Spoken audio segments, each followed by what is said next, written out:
So we had a problem with the video. I didn't notice it till I was editing it that the last bit of the fighting session was lost. Well, let's put it simply. I got my arse handed to me, okay? The brute just started tearing me up. Now, this brute's a pretty strong guy. He's stronger than, if you look at the rules of the game, he's stronger than what the rules allow for a thug. But as the game master, and I'm playing solo, so guess what? I'm the game master. You get to make your own rules, okay? And I thought, I've got a whole litany of different villains and that I wanted to try. I wanted to see, like, I was imagining like a wrestler, like a retired wrestler who, you know, is, who knows what's going on. We haven't figured it out based on the Oracle. But this guy was dragging this woman, but at least I failed. I got my butt kicked. I didn't pass out. I trucked after I saw the girl got away. So that's basically what you missed. I did stop and rescue the girl, but that was it. You know, so in this session, we got to figure out, you know, Dreadforce. What am I gonna do? You know, what is it that I want to accomplish? Well, one, I can't let this guy get away with kicking my butt. Now, I wasn't expecting him, right? I didn't see him. I don't know this guy. I don't know how strong or how weak he was. Well, now I got a good idea. The guy's a bruiser. So now instead of fighting with him toe-to-toe, he's also pretty, he appears to me he's not that susceptible to my fear power. So he must be a relatively intelligent individual.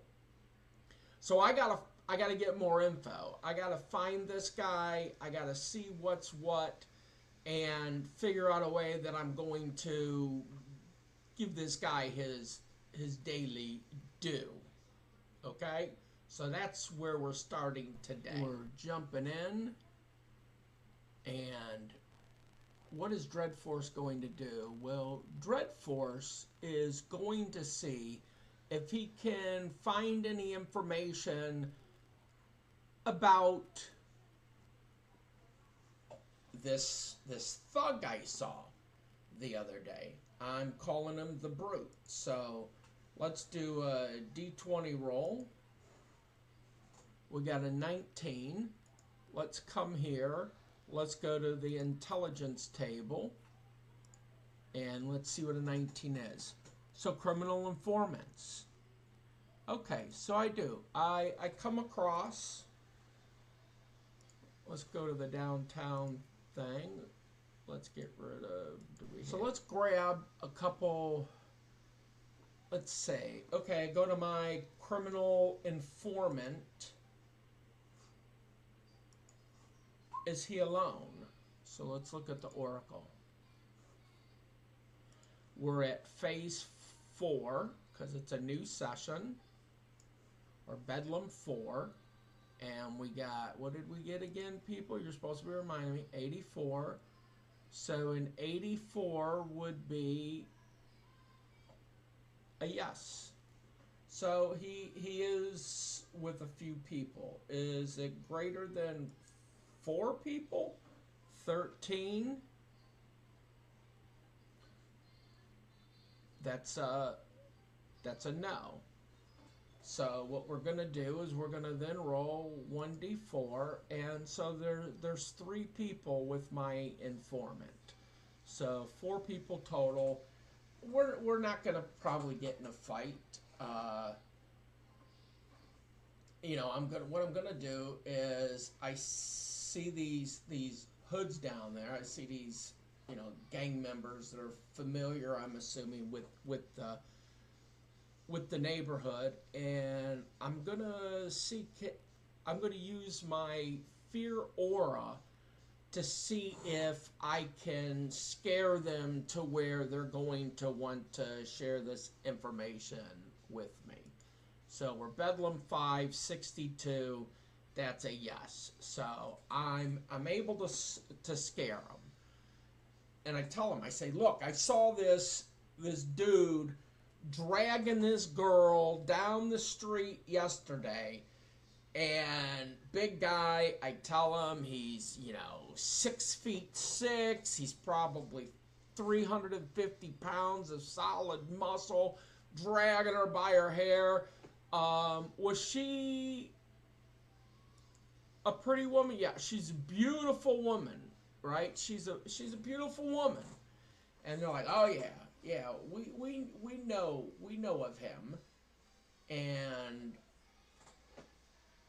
I'm like, huh, that's interesting. So now this is a fun part. This is when I would use maybe ChatGPT, and I would say, what is a good name for a large thug in my game? Right? And so I'll just see Brutus Boulder, Iron Fist Jack. I like Iron Fist Jack. So we'll go back to here. I like Iron Fist Jack. So let's come into this. We've got, he's under the villains. He's Super Brute. We're going to change character name, Iron Fist Jack. When you're solo playing, you got to take good notes. And I use the tools within Roll20 to take those notes. I think for solo play, Roll20 is really good. One, you don't have to have a big space out. Me, I wrote the game, so I'm putting my rules and my charts within the game, but if you didn't write it, you can reproduce PDFs, especially if you got it in a PDF form.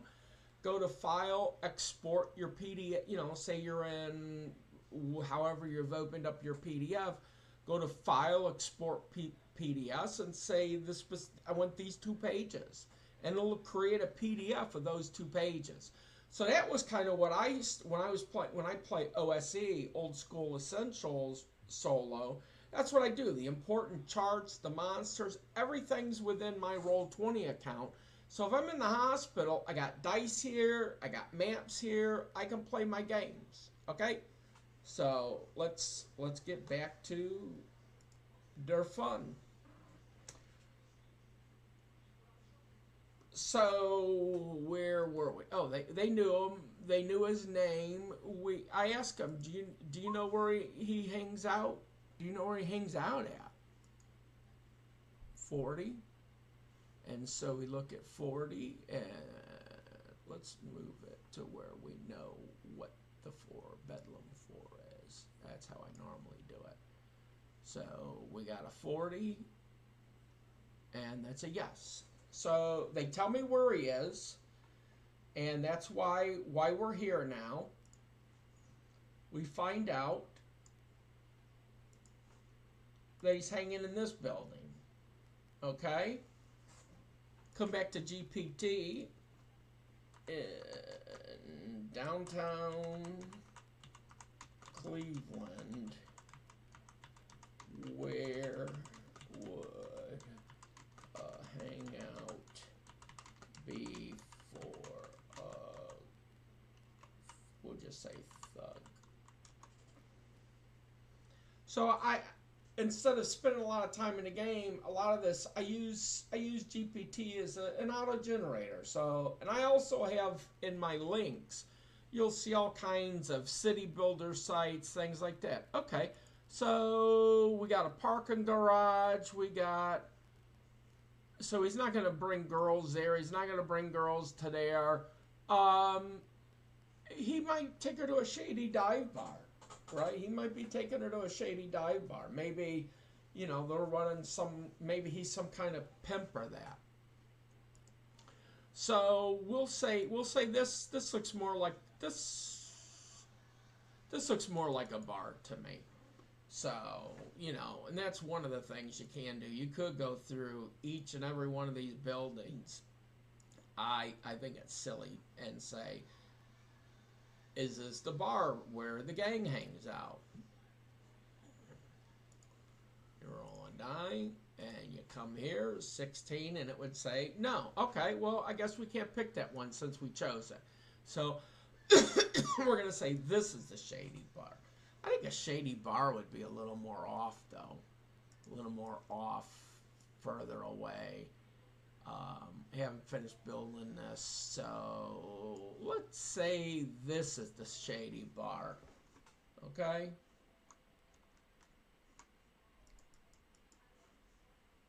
So we'll say that's the shady bar.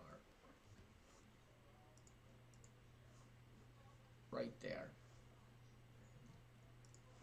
So what I'm going to do is I'm going to get up on top of this roof somehow. So I'm going to say, hey, is there any way I can get to the top of this building? Are there any ladders, or can I sneak in? You know, that's one of the things. Oh, and let's make it. What type of building is this? That would be a good time to use the list of different random words, okay? But I'm not going to do it. I'm just going to ask it, can I get on top of this building? 50. So, yeah, I'm going to have no problem getting up there. And then I watch it. And I wait about 4 hours. Do I see Iron Fist Jack coming out at all? Yes. Is that an extreme? I don't think it is. But let's double check.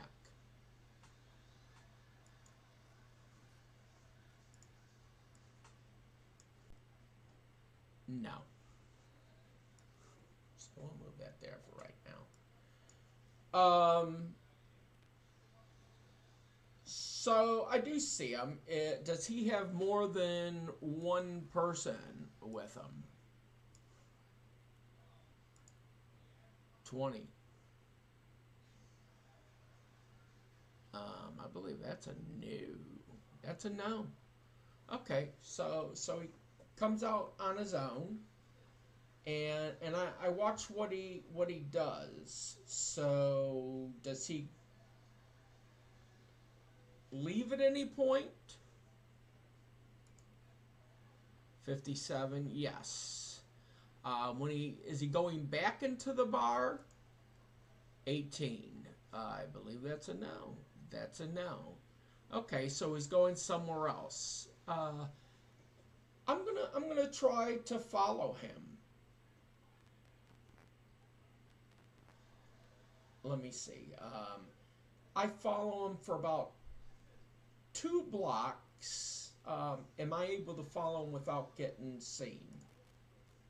88. Yes. It's not an extreme yes. So we're going to say I watch him, and let's go back to his thing.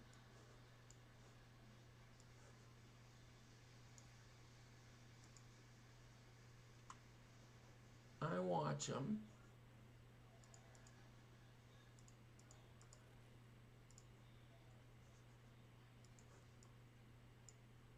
And I'm going to say I'm about right here. And I'm going to call him out. That's what I think I'm going to do. I think I'm going to call him out. So hey, Iron Fist Jack. You punk, stop.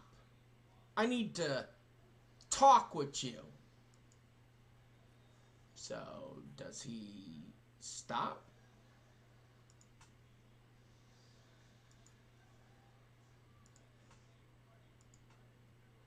$77, yeah. He stops. What do you want, man? What are you doing? Why are you messing with me? Well, I didn't like what you were doing with that lady the other day. What was up with it? What were you doing with her right now? I need to know. Let's see. Does he tell me? Yes. He's like, what's it to you? She's one of my biatches. I was taking her back for a clubbing. And I don't like you getting involved in my business. Oh, yeah? What are you going to do about it? Does he get angry when I say that? 41. Why, yes, he does. Does he come towards to attack me? Probably pretty likely. See, so now in the mythic system, you would give it percentages, 50-50, blah, blah, blah. I don't have any of that within my game. Another way we can play with the Oracle is I was goofing off with it in this table, creating a table, and so an extreme no. So we'll use that maybe next time. Okay, so we'll ask it. We'll say, so extreme no, he doesn't come at me. We'll keep that roll. Well, I'm gonna teach you a lesson. I don't like your business, and I don't want you in my town. So I can't get to him and attack him. So I'm going to move, and he can only go 5 feet. So I'm going to move to right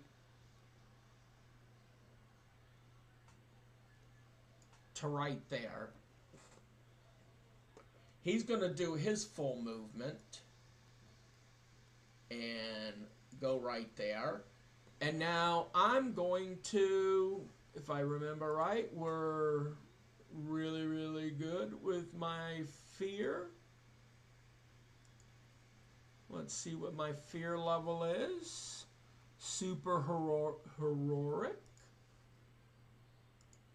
And so let's see. Did I pass that? Ooh, maybe not. Maybe not. Oh, I need an action result table.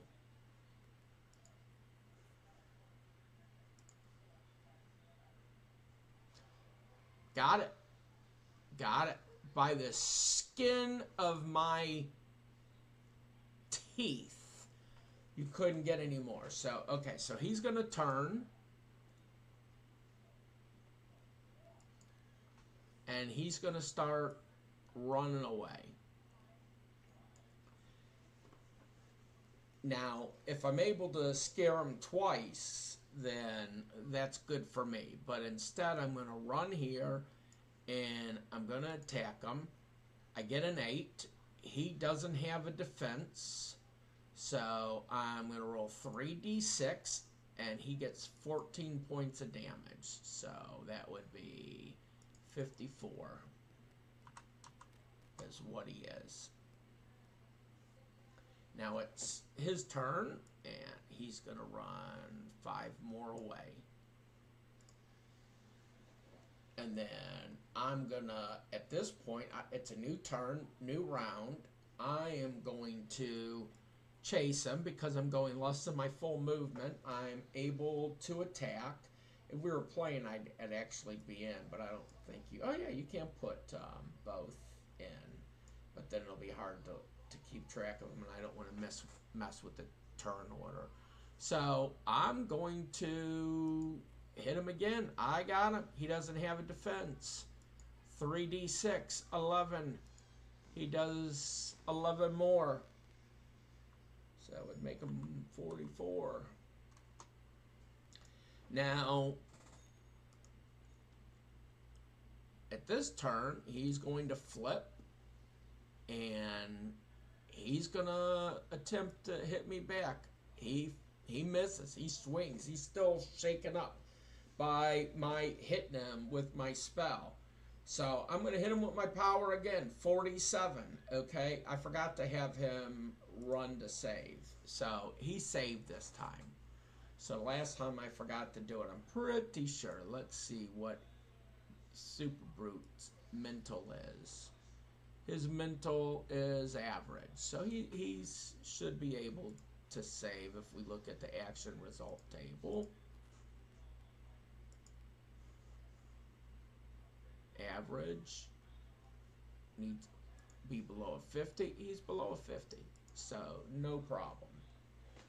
So now he's going to hit me again. He woofs.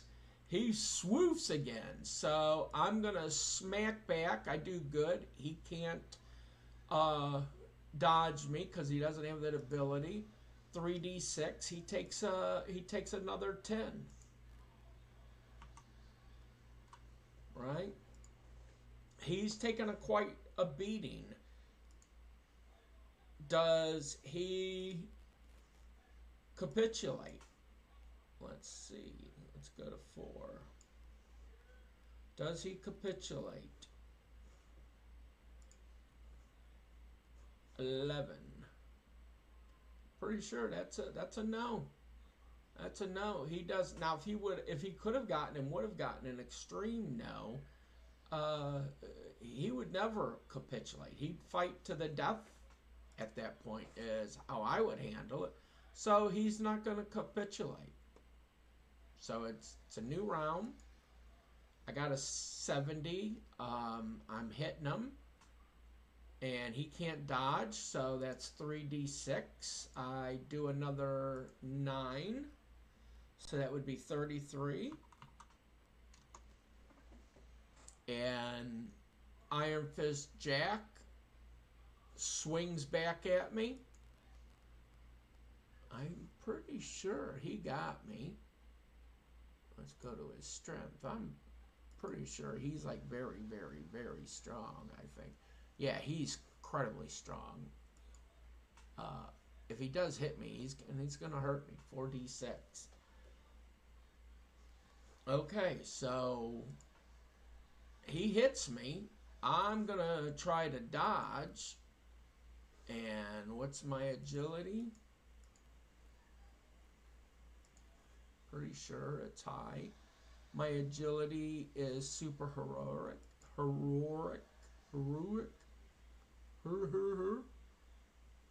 Action result table is what I need. I wish there's a way. Show me how to make it to where it automatically goes up. So what did I get? I got a 74. So yeah, I dodged him. I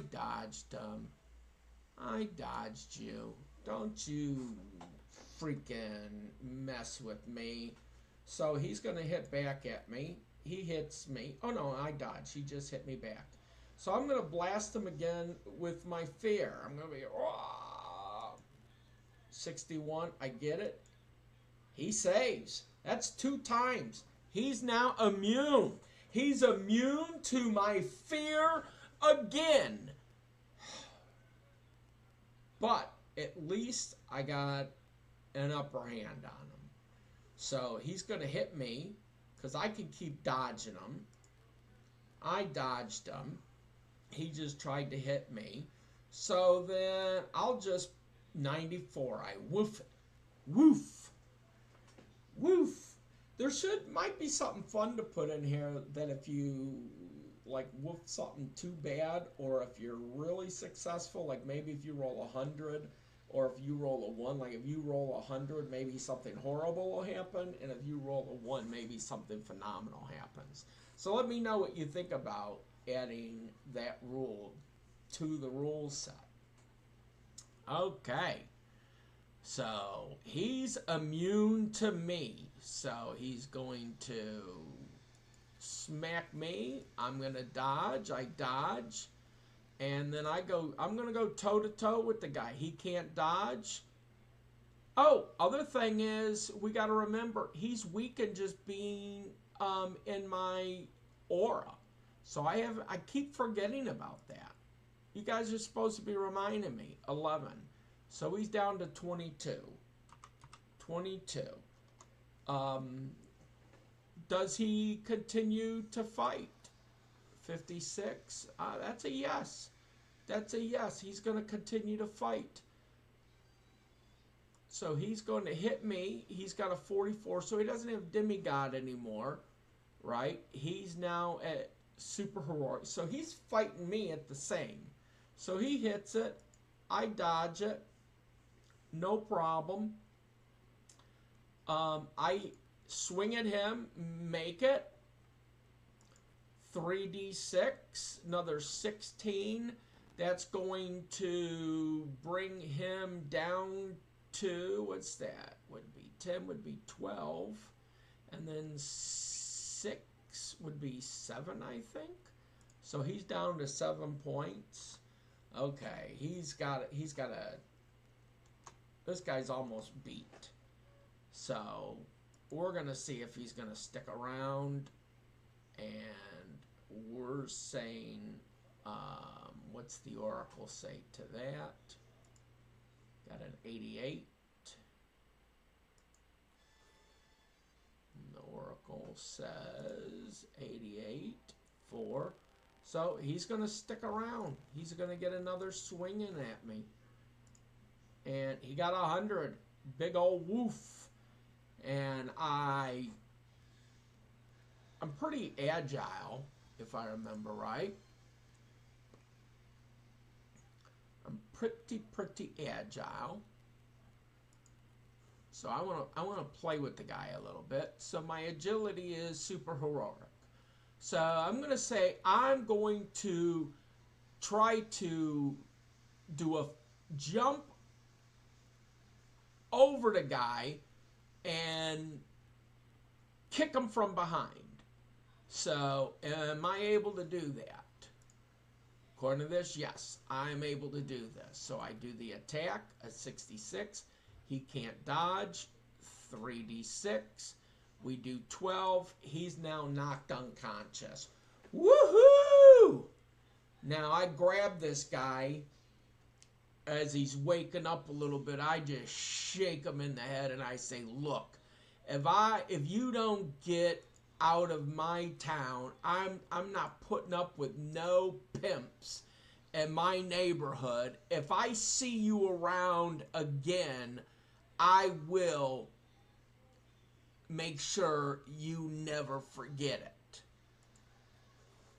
So since I won that one, we're going to go up to Bedlam 5 at the end of this session. And we're going to roll. And Bedlam 5 is a 93. So he's going to leave. He's gonna truck out of here. So that's awesome. So what happened today? We figured out who this guy was by talking to informants. We went and we watched the bar he does his work at. We find out he's a pimp. We find out, let's put this stuff in his, in case he does somehow come back. So we'll say he hangs out at a CD bar named. Okay, let's get a name. Name of a CD bar. Name of a CD bar.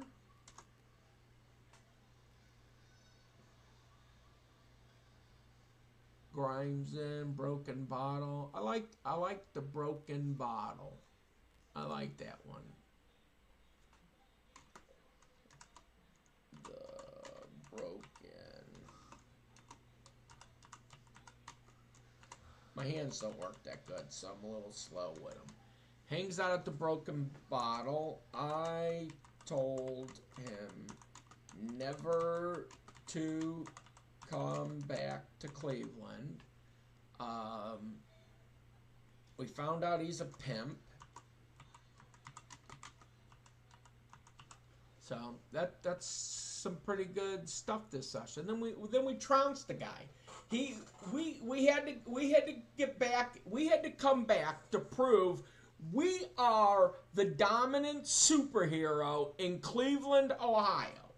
Okay? That's who we are. We're Dread Force, baby. We're Dread Force. So what will happen in the next exciting episode? I have no idea.